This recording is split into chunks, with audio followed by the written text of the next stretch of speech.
tayari, kwa tayari. Na hiyo ndio sauti ya Muluya. Tunaelewana?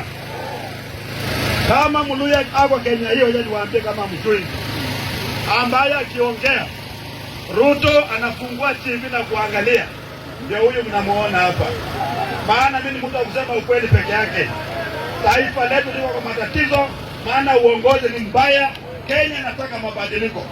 Leo tena nyumbani, enda angalia mtoto wako, enda angalia mjukuu wako, uone tunapangia maisha gani ya siku za baadaye.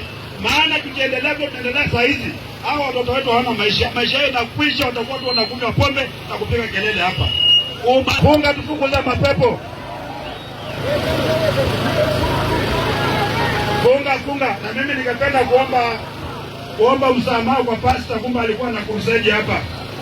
Tafadhali wale ambao mlikuwa kwa crusade, nitawapatia pesa kidogo peleke sadaka, si ndio?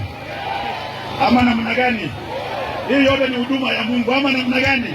Haya, funga watu yangu, funga watu wa Kitale, funga. Nikisema kitu mnasema tawe, si ndio?